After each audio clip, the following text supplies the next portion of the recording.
Маш олон хүн одоо өргөл гомдлог гэдэг шүү дээ. Өргөл гомдлог бол энэ дотор бол хэрэгээ оролцогч гэдэг юм уу, одоо нотлохын ярамд гаргуулагч гэдэг юм уу, шинжээчийн дүгнэлтэд танилцах гэдэг юм уу, маш олон хүсэлтийг гаргадаг. Тэр тухайн болгонд хурлын өмнө хүсэлтийг хангаж хуралддаг. Ингэж хуралдсны дараа энэ хурлан зарлагддаг шүү дээ. Тэгэхээр өнөөдөр энэ их хурлын гишүүд ялангуяа одоо жишээ нь үндсэн хууль зөрчсөн хэсэг талаар одоо албан тушаалын хэрэг үүсгэж байгаа нь булган туяа гэдэг юм дээр жишээ нь ямар ч эрхийг хангасангүй шүү дээ.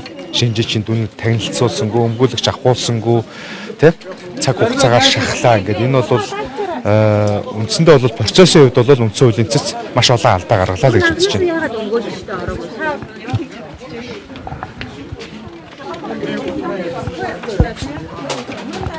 Зорго, наашир.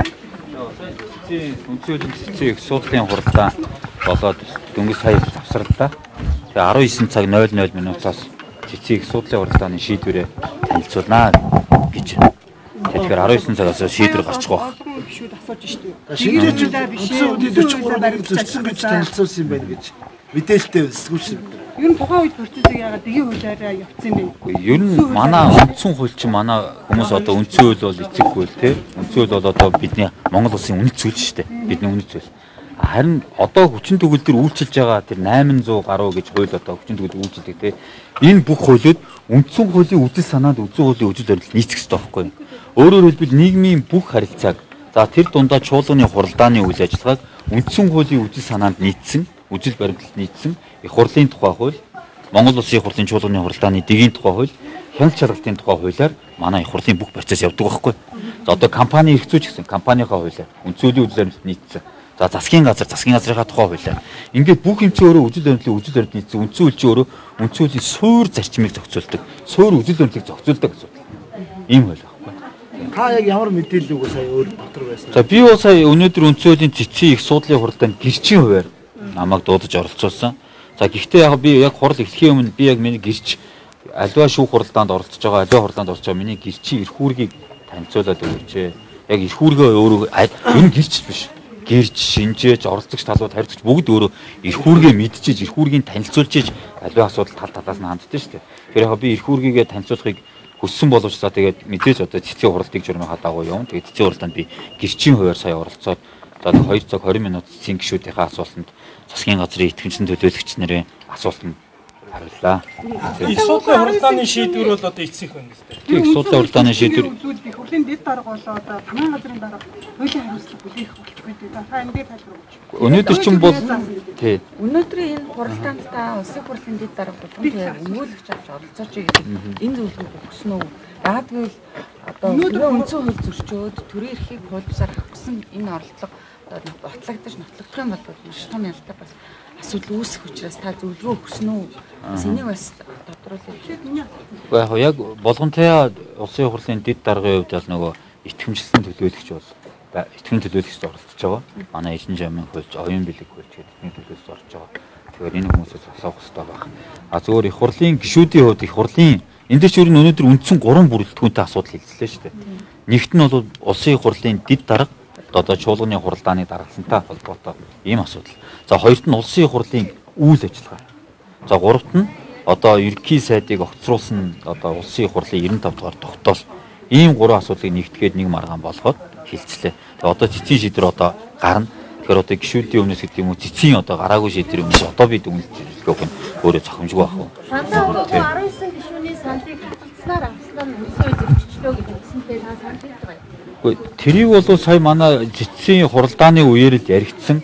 Чуулганы нэгдсэн хуралдаанаар бүх болсон одоо дууны дүрсний бичлэг санал хураалтанд оролцсон гишүүд чуулганы хуралдааны дэлгэрэнгүй тэмдэглэл байнгын хорооны хуралдааны дэлгэрэнгүй тэмдэглэлийг үндсэн хуулийн цэцгийн их суудлын хуралдаанд одоо эрхийн наримчийн дургуульд ирүүлсэн байна.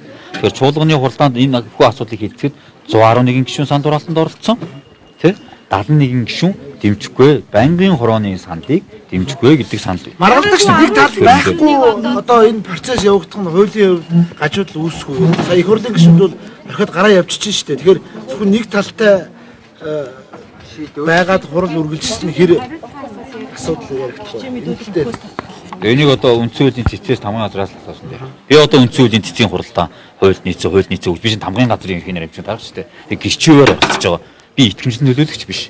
Би яг энийг өнөө өмгөөлөгч биш. Би гэрч ямар ирэхээ өрхтөө орцдгийг гэхээр чуулганы хуралдаанд дуудагчиж орж ирээд надад асуулт асуух хэрэг байхгүй. Үг хэлэх хэрэг байхгүй. Асуусан асуултанд нь хариулт л үүрэгтэй. Гэрчийн ирэх үүрэг ерөөсөө л ийм. Өнөөдөр би яг ийм байдлаар л оролцсон. Чуулганы нэгдээ зарчмын хувьд нэлээд өөрчлөлт орсон 19 оныхоос гэдэг энэ асуудал бол цэцгийн гишүүдээр танаас зөндөө асуудал шүү дээ. Тэгтэл өмнөх одоо хэрэгжижсэн жишүүдийг дурдаад байна гэдэг асуудал сая шүүмжлэлтэй аваад тийм. Би сая жишг дурдаагүй хуульд орсон байхгүй юу? Тэр дундаа хүчин төгөлдөр чуулганы хуралдааны дэгийн тухай хууль. Энэ дэгийн тухай хуулийн дагуу төрийн байгуулалтын байнгын хорооны санал дүгнэлт гараад тэр санал дүгнэлтэн дээр төрийн байгуулалтын байнгын хорооны 32 гишүүний 22 нь санал хураалтанд оролцоод 22 гишүүний 13.6% нь засгийн ерөнхий сайдыг огцруулах саналыг дэмжихгүй гэж гарсан байхгүй. Эн чинь өөрөө чуулганы хуралдааны дэгийн тухай хуулиараа саналын томьёос болоод чуулганд орж ирж байгаа байхгүй. Тэгэхээр энэ төрийн байгуулалтын байнгын хорооны саналаар санал хураадад. Ер нь альва манай дэгийн хууль дээр байгаа шүү дээ. Дэгд одоо өөрөөр заавал чуулганы хуралдаанаар орж байгаа бүх асуудлыг аль байнгын хороо хийчих заавал санал дүгнэлт гаргана. Санал дүгнэлтийг нэгдсэн хуралдаанаар хилцэж одоо шийдвэрлэнэ гэдэг. Одоо 8 мэргэжлийн байнгын ороо шүү дээ. Энэ үднээсээ ерөнхий сайдын асуудал төрийн байгуулалтын байнгын орооны 32 гишүүн хэлцээд за манай мэргэжлийн байнгын ороо төрийн байгуулалтын байнгын ороо энэ асуудлыг ингэж үзлээ. Одоо 126 гишүүн шийдэ гэж чуулганд оруулж байгаа. Сая дүндээ орж огшол хэлээ л дээ. 43-1-ийг сая ашигласан нь өөрөө үндсэн хуулийн хямралт руу хөтлөчлөө гэдэг асуудлыг бол ярьж байна шүү дээ. Тэгэхээр энэ дээр гол асуудал байгаа юм шүү. За дүндээ орж огш бол миний багш. Тэгэхээр энэ бол манай багшийн байр суурь. Тэгэхээр би тэр багшийн өмнөөс одоо багшийн байр суурийн өмнөөс би юм ярмааргүй. Тэгэхээр тэр дүндээ орчихсон тийм. Тийм за би тэр дундаа цэцгийн гишүүдийн хэлсэн үгний талаар би ямар нэгэн дүгнэлт хэлмээргүй. Энэ хүмүүс чи одоо өөрсдөө үндсөө заасан бүр ихтэй хүмүүс шүү дээ. Тэгэхээр тэр цэцгийн гишүүний ингэж хэлээ тэгж хэлээ гэж ирэх ер нь гэрчээр орсон юм. Парламентын гишүүд одоо цэцгийнхаа гишүүд тагмын хуралдаан ингээ хаяад гарч байгаа нь үйл өмсгөл басуу. Гэхдээ энэ бол би тэр яг тухайн хуралдаанд оролцож байгаа улсын их хурлын дэд дарга гишүүд бол өөрсдийн байр сууриа болгонтой дэд дарга илэрхийлээд ийм одоо үндсэн хуулийг одоо ийм илт зөрчиж байгаа ийм асуудал учраас бинд оролцохгүй гэж саналгасан. Тэгэхээр энийг бол би өмнөөс бас хариулмааргүй байна. Би бол өөрийнхөө ард ажил үүрэгтэй холбоотой юм хариулах зөв баг. Тэгээ та хэд маань улс төрч хүмүүсээс улс төрийн асуултаа асуугаад яг төрийн албатай холбоотой тий хуультай холбоотой дэгтэй холбоотой асуудлыг надаас асуувал би хариулахад бэлэн байна. Би ч улс төрч хүн биш шүү дээ. Би төрийн албатай ч. Одоо дэд даргыг хэлэх үгтэй тэр дэгийг бол тамгын газраас дэглэж өгсөн гэж хавьяал ярьлаа шүү дээ тий. Хуралдаан удирдах дарааллыг тамгын газраас бэлдэж өгдөг. Тэр саналын томьёолыг байнгын хорооны санал хураалтын үр дүнд саналын томьёол гардаг байхгүй дэмжсэн дэмжээгүй гэж. Эний ч нөөрэ байнгын хорооны санал дүнсэнд үнэлж тэр хуралдаан удирдах дараалд ороод саналын томьёол болдог байхгүй юу? Тэр хэдүүлээ байнгын хороо энэ асуудлыг дэмжсэн юм уу дэмжээгүй юм уу? Дэмжээгүй юм байна гэх тэрнийхэн дагуу байнгын хорооны саналаар санал хурааж байгаа байхгүй юу? За баярлалаа та бүхэн. За.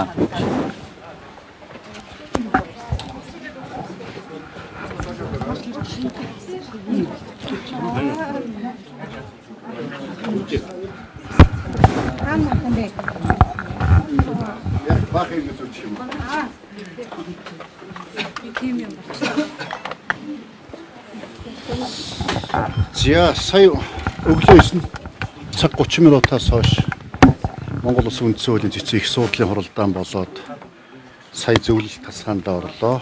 19 цагаас цэцгийн одоо шийдвэр эцсийн шийдвэр гарнаа. Цэцгийн шийдвэр гармах цаг хүчин төгөлдөр болдгоо.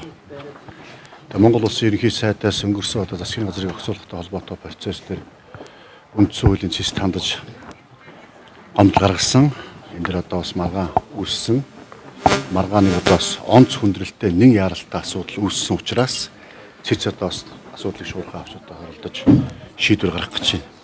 Яагаад онц хүндрэлтэй нэг яралтай асуудал гэж хэлж байгаа юм бэ гэхээр өнөөдөр бас таахан бүгд мэдж байгаа өнгөрсөн 5 дахь өдөр Монгол Улсын үндэсний аюул байдлын зөвлөлийн одоо 3 гишүүний 2 нь албан үүргээс чөлөөлөгдсөн. Улсын их хурлын дэд дарга, улсын их хурлын дарга өөрөө хүслээр бас ажиллаа өгсөн. За Монгол Улсын ерөнхий сайдыг бол үндсэндээ одоо үндсэн хуулийн бус аргаар огцруулсан. Үндсэн хуулинд заасан томьёолоор хэрвээ Монгол Улсын засгийн газар Монгол Улсын ерөнхий сайд огцорсон бол ямар нэгэн одоо гомдол маргаан гарахгүй. Хамгийн гол нь 1992 онд баталсан үндсэн хуулиас хойш 2019 оны хүртэл хугацаанд энэ одоо 27 жилийн хугацаанд 14-5 засгийн газар огцорч байсан. Нэг засгийн газраас дундаж хугацаа жил 8 сар байсан. Үүнийг өөрчлөх гэж 2010 онд үндсэн хуулийн нэмэлт өөрчлөлт үндсэн хуульд нэмэлт өөрчлөлт олох журмын тухай хуулийг Монгол Улсын их хурл тухайн үед Дэмбэрэл даргатай парламент баталж байсан. За 11-12 онд улсын их хурлын одоо нэр бүхий гишүүд Сувбат болд Дам Боч нарын гишүүд үндсэн хуулийн нэмэлт өөрчлөлт хуулийн санаачилж байсан. За 13 онд Монгол Улсын их хурлын дарга Зээ их хурлд дарга ажиллаж байх үедээ үндсэн хуулийг нэмэлт өөрчлөлт оруулах ажлын хэсэг байгуулж маш одоо 2 жил гаруй хугацаанд судалгаа хийж улсын их хурлын гишүүн Нямживын Батбаяр нарын одоо тэргүүтээ 47 гишүүн тухайн улсын их хурлын үндсэн хуулийн нэмэлт өөрчлөлтийг их хурл өргөн барьж байсан. За 16 онд Монгол Улсын их хурлын дарга Мэ Гомбын их хурл дарга ажиллаж байх үедээ бас 16 онд үндсэн хуулийн нэмэлт өөрчлөлт ажлын хэсэг байгуулж ажлыг эхлүүлж байсан. За энэ одоо ажлыг 2019 онд Монгол Улсын их хурлын дарга Зандан Шидар одоо ажиллаж байх үедээ үндсэн хуулийн нэмэлт өөрчлөлтийг их хурлаар батлуулж байсан.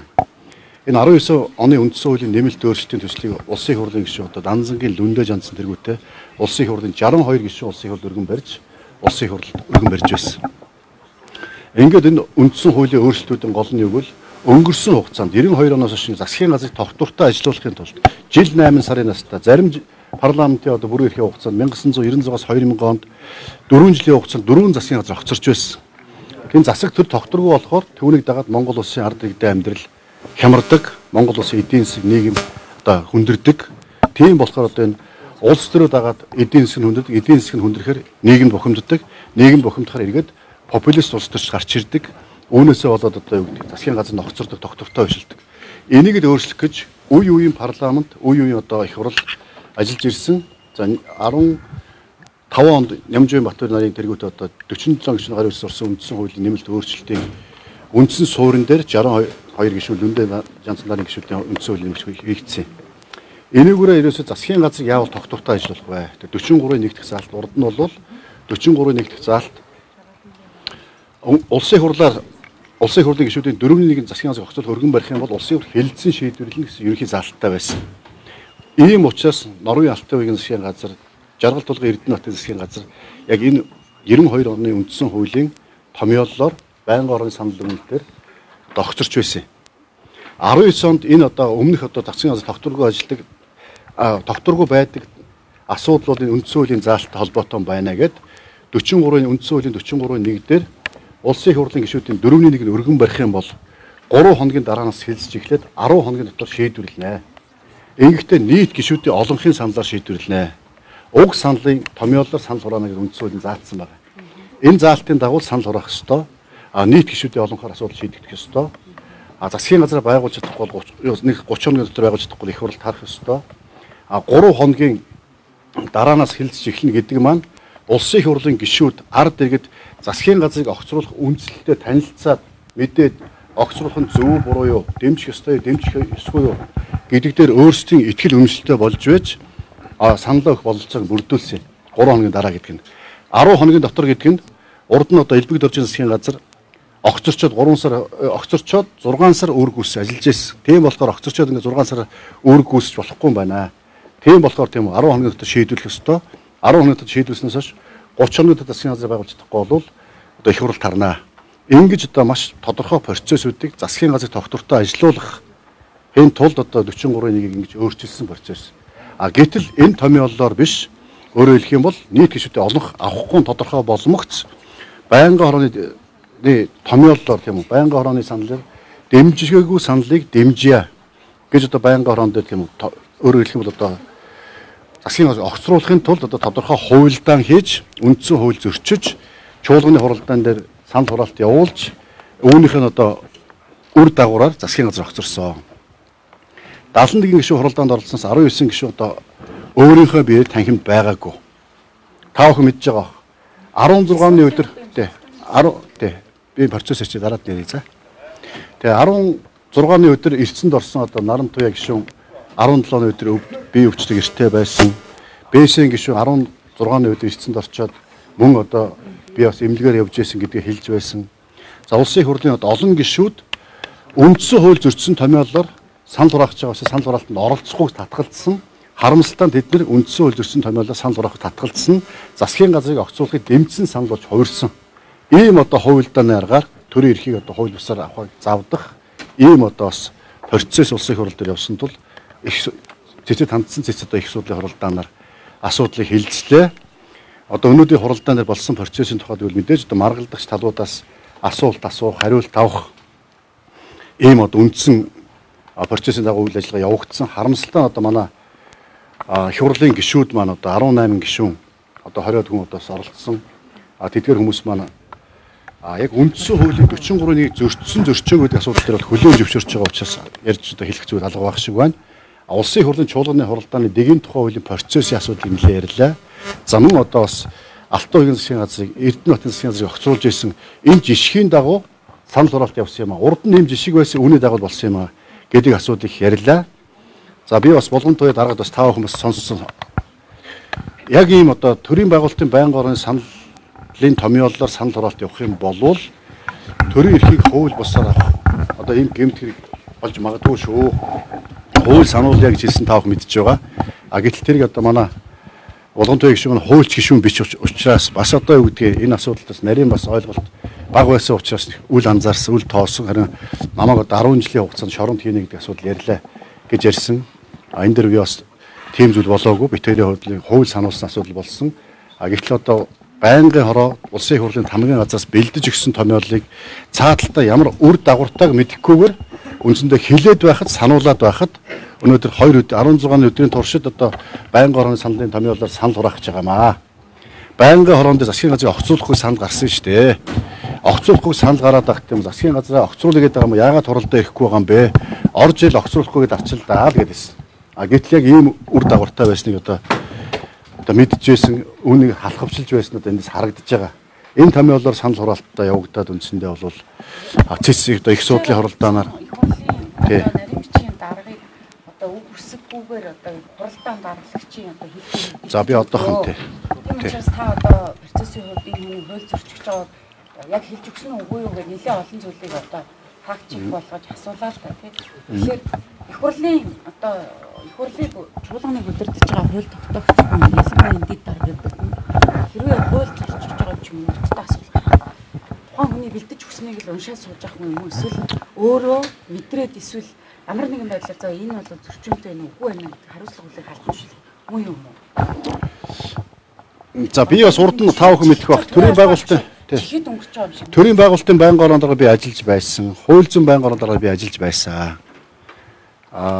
Байнгын хорооны хуралдаан удирдах, чуулганы хуралдаан удирдах энэ бүгд улсын их хурлын хамгийн газраас тийм үү? Тэр хэлцэх асуудлын тов дараалал тийм үү? Бүх асуудлыг одоо дараалалаар одоо хэлцэх дарааллыг үг үсэг цэг таслалгүй тийм үү? Одоо та ирцээ хэлнэ. Нэг үрчлэн ингэж дуудана, ирсэн ирээгүйгээр нь дараад нь одоо ингээд эрс бүрд ирдлээ алхаа зохино. Түүний дараа хэлцэх асуудлаа танилцуулна. Хэлцэх асуудлын санал байна байхгүй алхаа зохино. Ингээд тийм үү? Бүгд нь алхаа зохино гэдэг нь бичдэг. Ингэж одоо бэлдэж өгдөг улсын хурлын хамгийн газар бол хууль зөрчихгүй, хууль тийм үндсэн хууль болон бусад хуульд нийцсэн байдлаар одоо дэг дарааллыг бэлдэж өгөх үүрэгтэй. Энэ төлөө цалин авдаг, энэ төлөө төр тангараг өргөдөг. Энэ төлөө улсын их хурлын гишүүдэд мэрэгжил арга зүй техник зохион байгуулалтын тусалцаа үзүүлэх ёстой байгууллага. Монгол улсын тийм үү их хурлаас болон Монгол улсын одоо хууль тогтоол зарлиг шийдвэр бүх юм үндсэн хуульд бүрнээ нийцэж явах ёстой. Хууль дээдлэх нь төрийн үйл ажиллагааны үндсэн зарчим байдаг. Тийм болохоор ерөнхийлөгчөөс ахуулаад их хурлын гишүүн сайд хэн болгон бол тийм үү Монгол улсын үндсэн хууль нийцэж гарсан бус хуулийг л хэлбэрэлтгүй дагаж мөрдөх үүрэгтэй. Энэ үүргээ харамсалтай нь одоо тийм үү биелүүлэх тал дээр тамгын газрынхан бас жоохон хайхрамжгүй хандсан болов. За манай болгон туяа дэд дарга маань хуралдаа удирдах дарга маань юм уу сануулад хилээд байхад бас нэг жоохон үл тоосон юм болов. Ерөөсөө одоо би дуусгах. За би одоо дуусгах. За би дуусгах. Тэгээд үнэхээр одоо юу гэдгийг улсын их хурлын гишүүн болцохороо тийм үү улсын их хурлын гишүүдийн олон хулцохороо ямар ч үндсэн хууль хамаагүй ямар ч үндсэн юм бос хууль тогтоомж хамаагүй ерөөсөө зорилгодоо хүрчээвэл тэр үндсэн хуулиа зөрчөөд байна уу, бусад хуулиа зөрчөөд байна уу, зорилгодоо хүрчлээвэл гэдэг ийм хандлага байж болохгүй. Улсын их хурлын гишүүн тийм их том хүн биш ээ.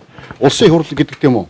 Энэ цэцэн дээр гараад суучдаг байгууллага биш ээ. Үндсэн хуулиараа нулимдаг байгууллага биш. Үндсэн хууль бол Монгол улсын дээд хууль, Монгол улсын эцэг хууль, Монгол улсын тийм үү? Их хурлын гишүүд өөрсдөө үндсэн хуулиа дээдлэн сахин гэж тангараг өргөдөг. Монгол улсын иргэн болгоч үндсэн хуулиас дээдлэн захих гэж учиртай. А гэтэл үндсэн хуулиараа нулимж жагаад ингээд зорилгодоо хүрэх гэж тийм олон хулж ивэл, ялагч болж ивэл би хууль зөрчиг хамаахгүй, ялагчийг хэн шүүдэггүй улсын их хурлын гишүүн бол тийм үү?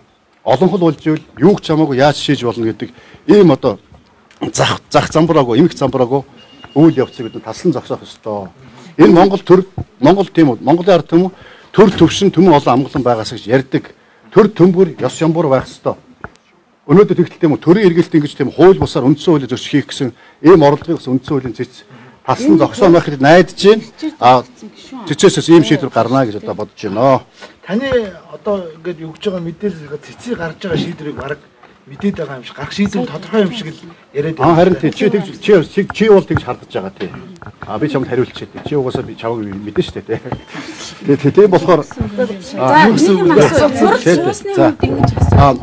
би юу тийм үү? Одоо өөр хүмүүс өнөөдөр өглөө та бүхэн бас нээлттэй явсан процесс харсан баг. Тий. Харсан баг тийм үү? За уучлаарай. Тий. За уучлаарай. Өнөөдөр тийм үү? Ингээд засгийн газар тал 10 минут үг хэлж яхад уул нь нөгөө тал 20 минут үг хэлнэ гэсэн боловч 30 минут үг хэлж байгаа. Энийг би бас хэлсэн. Та бүхэн одоо сонссон харсан хараагүй мэдэхгүй. Яагаад ингээд нэг талд нь 3 дахин үг хугацаатай үг хэлүүлдэг, нэг талд нь 10 минут үг хэлэхэд үг хэлэх хугацаанд дуусах гэдэг шүү гэж сануулдаг. Энэ чинь шудраг бус байна. Бид нар ингээд тийм үү нэмэлт одоо тий нотлох баримт өгөө өгт нь одоо авахгүй байдаг. Тэгсэн мөртлөө нөгөө тал нь тийм үү нэмэлт нотлох баримт өгөө өгт нь өгөх юм байхгүй, өгөх юм байна уу өгөх нь өгөх юм байхгүй. Хүсэл гаргахад ийм хүсэлтэй чинь зааш хэлэлцээ шийдээ. Энэ одоо гомдол гаргаж байгаа юм байна. Гомдлын одоо зөвлөлт тасалгаанд орё гэдэг байдлаар. Одоо их хурлын гишүүд одоо бас нэлээд олуулаа ирдсэн бас тэгээд одоо юу гэдэг цэцэн гишүүдийг нэлээд сандарж байлаа шүү дээ. Би бас тийг хараад гайхсан. Өө чинь цөөхөн ирсэн тийм үү засгийн газар жоохон тийм өөрлөхүүд харагддаг. Олуулаа ирсэн их хурлын гишүүд нь тийм одоо хүчтэй харагддаг.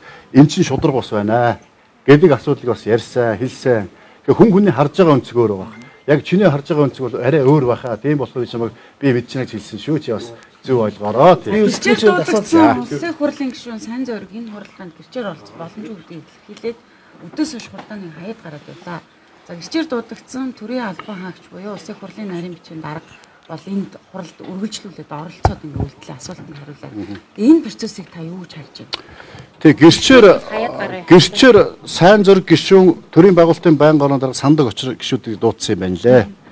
Тэг гэрчийн суудал альва тийм үү шүүх хуралдаанд та нараас бүгдээ л мэдэх бах. Оролцогч тийм үү тусдаа суудаг. Маргалдагч талууд нь тусдаа суудаг. Гэрчүүд тусдаа суудаг. Өглөөжингөө бас тийм үү гэрчийн суудалдаа суугаач гэдгийг одоо хуралдаанд даргалагч бас хэлж байсан, эний хөвч бас хэлж байсан. Одоо өдөөс хойш бол гэрчийн суудалд суухаар болсон. Тэгээд хэтэрхий одоо юу гэдэг юм бас үг хэлэх бололцоо боломж нь одоо хязгаарлагдсан болоо тэгээд би бас ойлгоогүй. Тэгээд хуралдаан орхио явчих боллоо. Гэхдээ манай их хурлын хамгийн газрын гэрчээр ирсэн баасан дор дарга бол яг хуралдаан эхнээс нь дуустал нь одоо цэцэн гишүүдийн асуусан асуулт болон бидний асуусан асуултанд тодорхой хариултаа өгөөд байсан гэж та бүхэнд хэлье. Хардаг асуухад яг их хурл болон засгийн газрын одоо тал маргалдагч, магагчийн талууд аль аль нь болсон энэ процесс дээр өнцөлийн хэрвээ зөрчилтөө гэж одоо өнцөлийн цэц үзүүл бүх асуудлын бурууг их хурлын одоо хамгийн газрын нарийн бичгийн дарга буюу тий улсын хурлын дарга зөвлөхөөр ажилдаг энэ хүн рүү одоо бүгднгийн одоо чихэд өнгөрөх байгаа юм шиг ийм зүйл ажиглагдаад байна. За тангараг өргөцсөн төрийн албан хаагч бол энэ хурлыг орхиж гарах хэрэг байхгүй. За улсын хурлын гишүүн бол бүрэн хэрэгтэй тарах хэрэгтэй учраас хаяа гарч ийн тий. Тэгэхээр энэ дэр бас нэг аль аль талууд нэг энэ төрийн албан хаагч руугаа одоо буруугаа чихэд өнгөрөх байгаа юм болов гэсэн ийм зүйл мэдрэмж төрлөө л дээ. Харин улсын их хурлын гишүүн гэхээр одоо илүү эрхтэй биш бас хандлага бас манай гишүүд мань гаргаж байсан би харамсаж байгаа. Адилхан л Монгол улсын иргэн, Монгол улсын цэцэн юм тийм адилхан л эрхтэй, адилхан үүрэгтэй. Харамсалтай одоо зарим гишүүд маань үүргээ биелүүлсэнгүй. Харин одоо төрийн албан хаагч баасан дорж бол яг үүргээ биелүүлээд гарлаа. За гэхдээ тийм үү. Би түрүүлсэн шүү дээ. Төрийн үйл ажиллагааны үндсэн зарчим бол хууль дээдлэх. Монгол улсын үндсэн хууль тийм үү. Улсын их хурлаас баталж гарч байгаа хууль тогтоомжтой бүх юм бүрнээ нийцж байх хэрэгтэй. Үндсэн хуульд өөрт нь заасан байдаг. Өөрт нь. Энийг хэрэгжүүлэх үүрэг нь Улсын хурлын тамгын газрын дараагад Улсын хурлын тамгын газрын ажилтнууд байдаг. Тийм болохоор хэрвээ булган туяад дарга хууль зөрчил томьёолоос санал хураалгах гэсэн бол энэ хууль зөрчнөө, үндсэн хууль зөрчнөө, та бүхэн цэцэд очно. Цаашлах юм бол тийм үү? Төр эрхийг хууль бусаар авах бол гэмт хэрэггүй шилжиж болчихгүй шүү гэж хууль сануулах ёстой байсан. Энд нь би оролцохгүй шилжих ёстой байсан. Тэгэхээр энэ үйлдэлийг хийгүүч өөрөө бас энэ хүний хариуцлага хүлээх нэг үндсэл болно. Одоо тамгын газрын дарга бол хэдийгээр үг үсэг цэг таслалгүй бүх зүйлийг бичиж өгдөг ч гэсэндээ тэр хуулийн дагуу үгүй байна уу гэдгийг нэгтлах одоо тийм үүрэг албан тушаалтанд байд юм аа. Яг л эцсийн байдлаар гарын үсэг зурж байгаа тэр хүн өөрөө шүү дээ алга тогшиж байгаа тий. Харин тэгэхээр тэр чинь бол төрийн байгуулалтын байнгын орооны ажлын алба гэж байна. Улсын хурлын тамгын газрын тийм үү? Энэ одоо хууль тогтоомж хариуцсан одоо хуулийн зөвлөхүүд байна.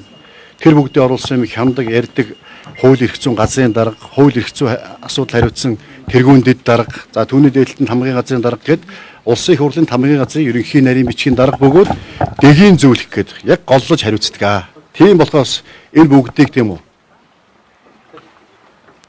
Хууль зөрчүүлэхгүй байхын тулд энэ олон хүмүүс ажилладаг Улсын хурлын тамгын газарт. Бүгд одоо маш сайн хуульчид яагаад ийм алдаа гарцсан дээр би бас жоохон харамсаж байна, гайхаж байна. Одоо тэгвэл тэгээд тамгын газрын нарийн бичгийн дарга хууль зөрчүүд юу ч хамаагүй хүчсэн байвал тэрийг дагаад явчих. Тэгэхгүй шүү дээ, мэдэн шүү дээ. Бүтэн аппарат ажиллаж байгаа юм шиг. Харин тэр жоохон харамсалтай бас тий. За баярлалаа. Ажилчдаа санахгүй байна уу байхгүй юу?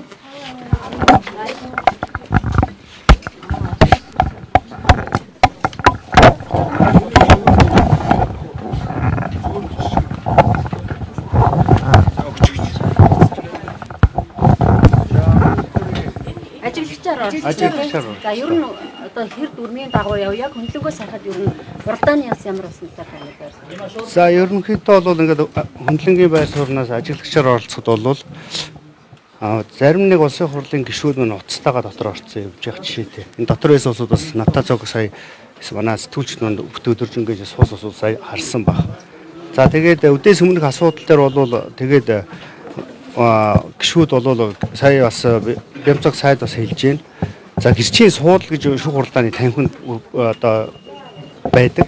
Тэрэн дээр суухгүй үйл ойлголцол гаргах, үйл хүнддэх, өнцөлийн цэцэг бол үйл хүнддэх юм асуудал бол байсан. За өдөөс хойш хуралдаан дээр бол 40 минут хэртэ гэрчээс суугаач гэж сайн зориг гишүүн болоод сандаг ошор гишүүн хоёрыг бол хэлсэн боловч гэрчийн байр суурнаас бол оролцохгүй, ямар нэгэн хариулт өгөхгүй гэд тэгээд бол үдээс хойш бол хуралдаан дээр бол орхиогоор явцсан. Ер нь хуралдаан одоо за гишүүд бол ийм үед явцгаарлаа гэдэг чинь. Тэгээ хуралдаан хэр одоо шудраг бос гэж та зүгээр хөндлөн бос. Хуулийн хүрээнд явагдсан. За хуулийн хүрээнд бол явагдсан сая бол. Би өөрөө өмгөөлөгчд холбооны ерөнхийлөгч хасаа оюун эрдэнэ хүн байгаа. Тийм учраас би бол өнөөдрийн нөхцөл байдал бол хараа сууж явах бол хөндлөнгийн байр сууриас хараа сууж явах бол шүүх хуралдаан бол өнөөдрийн хуралдаан бол үр дүнтэй ямар нэгэн шийдвэр маань одоо ингээд 19 цагаас гарнаа гэж зөвлөлт цаанаар өнцөлийн цэцэн гişүүд маань орсоо юм байна. Тэгээд зарим нэг юм харж үзэх юм бол хөндлөнгийн байр сууриас харахад арай л жоохон хүндэтгэлгүй байна уу гэж харж байна. Асуултууд юу хариултууд хэр оновчтой байна. Тухайлбал бодвол 19 гишүүнийг санал өгөөгүй одоо санал өгсөн мэтээр тооцсон асуудал жишээлбэл одоо Улсын тамгын газраас яг ямар тайлбар өгөх юм? За яг наадах чинь зүгээр энгийн ухаанаар бодоод үзэх юм бол 10 сарын тэр чин хэдний өдөр 16-ны өдөр 9 цагт хурлаа нээгчээд тэгээ эрс бүртгэхийг хүлээгээл маргааш үргэлжлэл ингээд үргэлжлэл явж байгаа процесс байгаа даа. Тэгээ одоо магадгүй тэр хуралдаа 17-нд тэр 4 гишүүн нэмж орж ирэхгүй ч юм уу тийм ээ. Ийм тохиолдолд дахиад 2-3 дахь өдөр үргэлжлэл явж байгаа жишээ нь ийм л үйл ойлгох юм гарч ил сая өнөөдрийн танхимд бол яригдчихэв. Тэгэхээр би юу гэж хувийн хувьд юу гэж үзэж байна гэхээр энгийн ухаанаар яриад үзэх юм бол хурал бол магадгүй 16-нд эрс хүрээг бол орой ажлын 18 цагта хаагаад тэгээрээ явах хэрэгтэй байсан. Гэсэд боловч тийхгүйгээр маргааш өдрийг 17-ныхоо 10 цаг 15 хүртэл ингээд байлгаад байгаа нь өөрөө бас ашиг сонирхлын зөрчтэй юм шиг харагдтал байна. Сая хоёр тал бол хоёулаа бидэнд боломж олгосонгүй нөгөө талд илүү их яриулсан гэдэг юм яриад шүү дээ. Энэ дээр статистикс ямар вэ? Энэ дээр мэтгэлцээ бүгдэнд нь тэгш олгосон. Сая Бямцаг гишүүн сайд бас хэлээд байгаа шүү дээ. Бямцаг гишүүнд бол сая 10 минутыг л олгож байгаа. Нөгөө талаас бол 3-4 хүмүүс оролцсон. За тэгээд өмгөөлөгч аваагүй гэдэг бас нэг юм хүсэл тавьж яасан өмгөөлөгчөөр хангагдах хүслийг минь хангасангүй гэж ярьж байна. Бисэди боловчог энэ 16-нд чи ерөнхийдөө энэ цэцтэр бол маргаан үсгэлээ гэдэг юм гаргацсан байсан. За үндсэн хуулийн дээр бол ямарваа нэгэн Монгол улсын иргэн хизээч өмгөөлж авах эрх нь элттэй. Тэгээ одоо яг өнөөдрийн хувьд бол анх өдөөс өмнөх дээр ярьж байхад бол өмгөөлөгч авъя гэдгийг огт яригдаагүй шууд мөнгө сайхан үндсөлийн засгийн гишүүнээс татгалзах шууд тэрийг яриад тэгээд өмгөөлөгчийг бол нотлох баримтыг нотлоон дээр гаргаж өгөх юм байна уу гэж яхад бол өмгөөлөгч авъя гэдэг юм хүсэл тавьдаа тэгээд яригдсан юм процесс болсон байна. За.